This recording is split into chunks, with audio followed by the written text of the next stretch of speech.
Dear students, a very warm welcome to all of you in my today's lecture of Operations Research. In today's lecture, we will discuss upon the further numerical on assignment problem. The numerical is as follows. In our textile sales emporium, 5 salesmen A, B, C, D and E are available to 5 counters V, W, X, Y and Z. Each salesman can handle any counter. The service in hours of each counter when manned by each salesman is given below.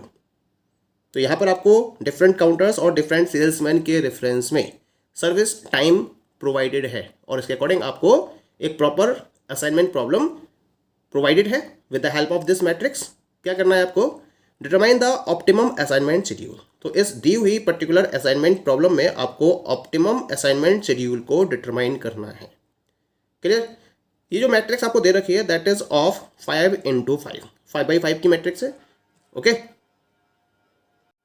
और इसके साथ साथ the problem is of minimization. तो यहाँ पर तो हमारा step 1 fulfil हो रहा है.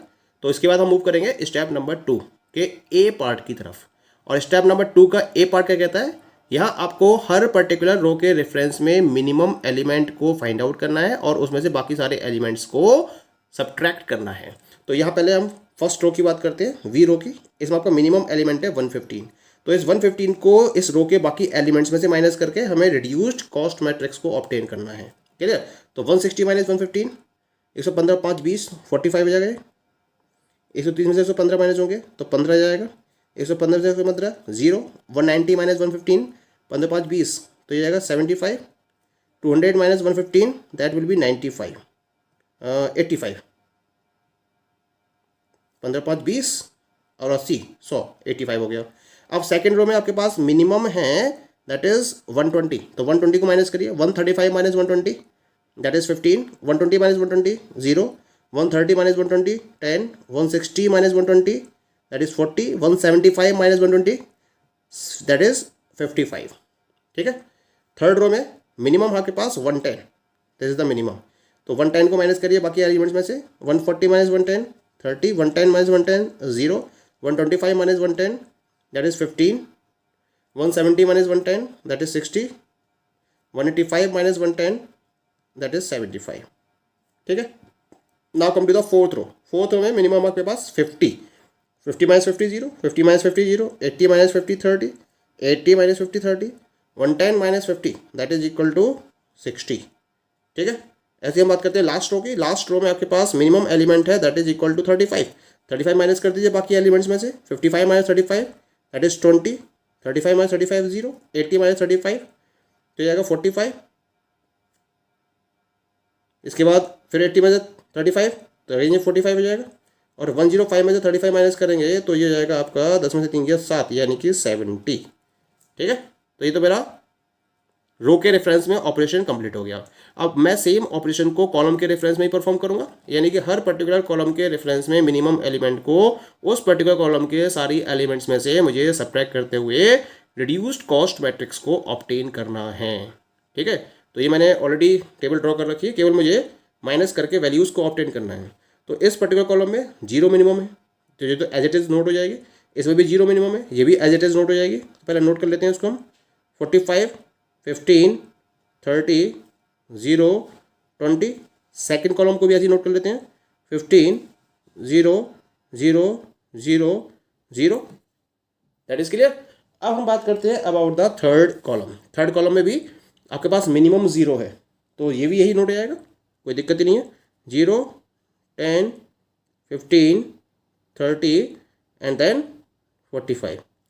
क्लियर हो गया. अब फोर्थ कॉलम की बात कर लेते हैं यहाँ पर. तो फोर्थ कॉलम में आपके पास मिनिमम कितना है दैट इज इक्वल टू 30. तो 30 को माइनस करिए. 75 minus 30 that is 45. 40 minus 30 10. 60 minus 30 30. 30 minus 30 0. 45 minus 30 that is 15. Come to the last column ई.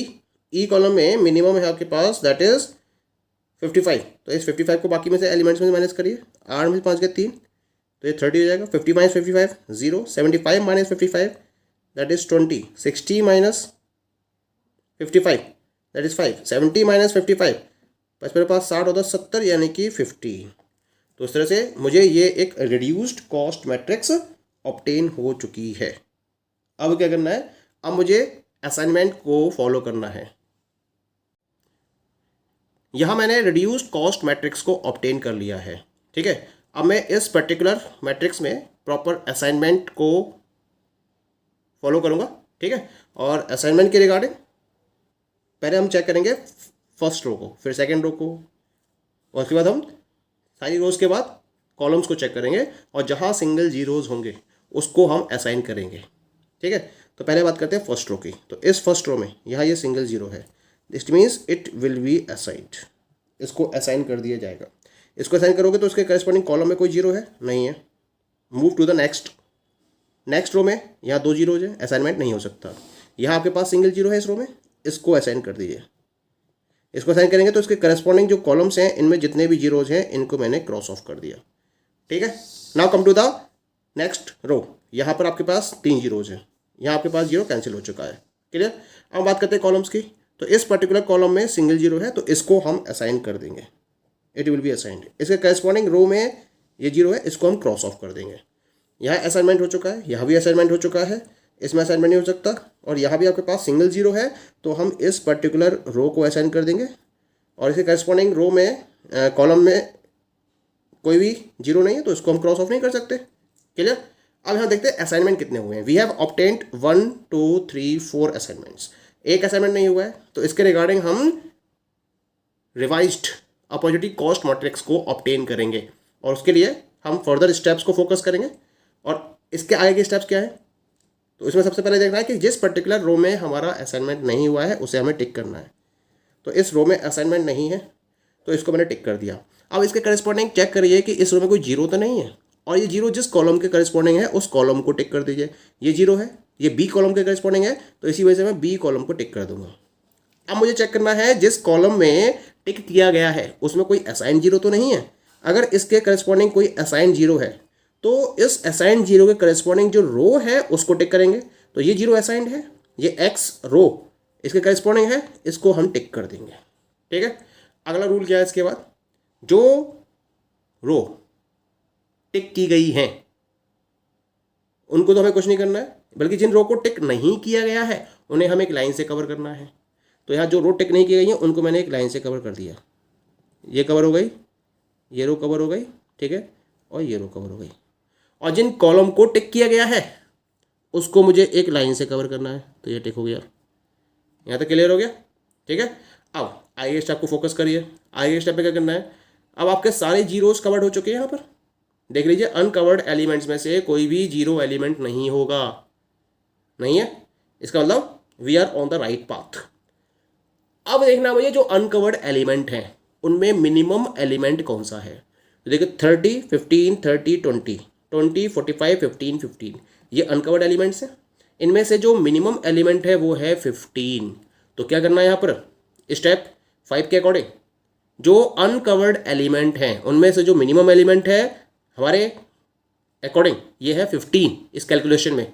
तो इसको अनकवर्ड एलिमेंट्स में से सब्ट्रैक्ट करना है, और जहाँ ये लाइंस एक दूसरे को इंटरसेक्ट कर रही हैं वहाँ प्लस करना है। जैसे यहाँ पर इंटरसेक्ट कर रही है तो यहाँ पर प्लस करोगे, जीरो है 15 हो जाएगा। यहाँ भी इंटरसेक्ट कर रही है, यहाँ 15 है तो कितना आएगा 30 हो जाएगा, ठीक है। और जो बाकी के एलिमेंट्स हैं उनको एज इट इज नोट कर देना है।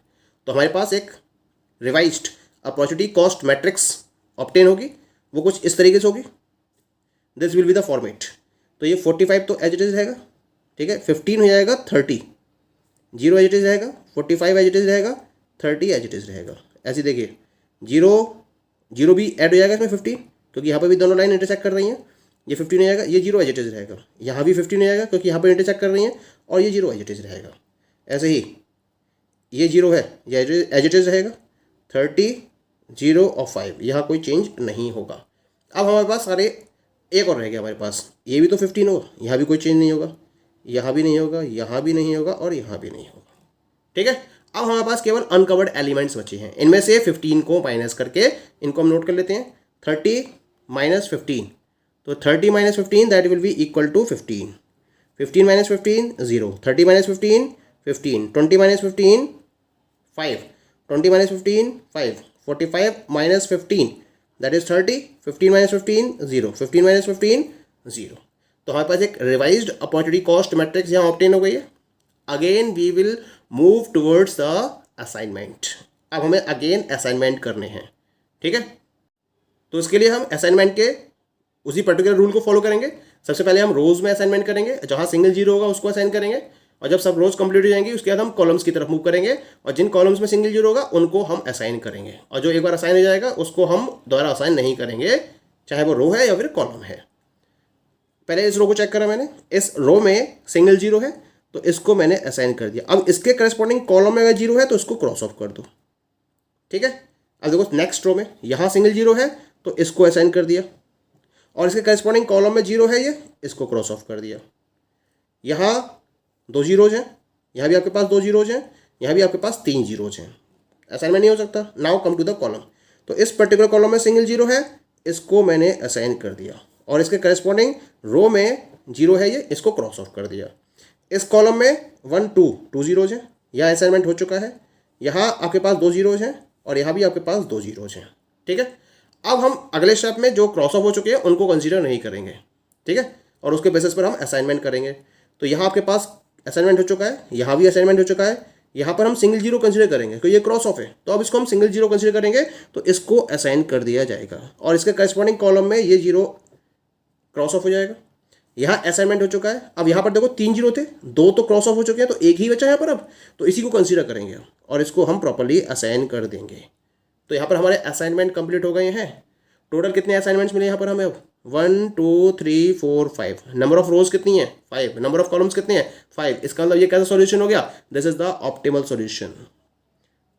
S number of rows is equal to number of columns is equal to number of assignments,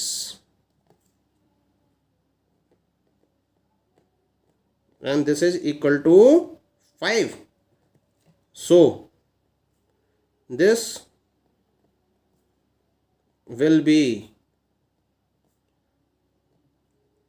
optimum solution. यहाँ तक तो पॉइंट क्लियर हो गया हमारा। अब हमारे पास ऑप्टिमल सॉल्यूशन आ गया। अब हमें पैटर्न ऑफ असाइनमेंट को डिफाइन करना है। So the pattern of assignment among salesman and counters along with time will be as follows. तो उसके रिगार्डिंग मैंने एक प्रॉपर पैटर्न यहाँ पर ड्रॉ कर रखा है, केवल वैल्यूज़ को मुझे यहाँ पर फिलअप करना है। तो यहाँ पर आपके पास काउंटर्स कौन कौन से अवेलेबल हैं, इनको हम नोट कर लेते हैं। काउंटर्स दे रखे हैं आपको, that is V, W, X, Y और Z। और सेल्समैन कौन कौन से यहाँ पे ना, अब V के रेफरेंस में देखो कौन सा आएगा, C सेल्समैन असाइन होगा। W के रेफरेंस में आपके पास E सेल्समैन असाइन हो जाएगा। X के रेफरेंस में आपके पास B सेल्समैन असाइन हो जाएगा। Y के रेफरेंस में आपके पास A सेल्समैन असाइन हो जाएगा। और Z काउंटर पर आप असाइन करोगे D सेल्समैन को। अब जो टाइम इनके द्वारा लिया जाएगा, इसके लिए हम जो ओरिजिनल टेबल है इसको हम इंक्लूड करेंगे, और उस ओरिजिनल टेबल के अकॉर्डिंग जो टाइम होगा it will be as follows. VC के रेफरेंस में टाइम है आपका 115। WE के रेफरेंस में टाइम है आपके पास 175 दे रखा है ओरिजिनल टेबल में इसकी। XB 110, by A 50 and ZD ये दे रखा है आपको 80। टोटल कर लेते हैं इसका, 5 और 5 10, 0, 7 और 1 8 और 1 9 और 5 14 और 8 22 और 1 23, 3 2 और 1 3 और 1 4 और 1 5, 530 hours. So this will be the solution of the given assignment problem. Okay, thank you.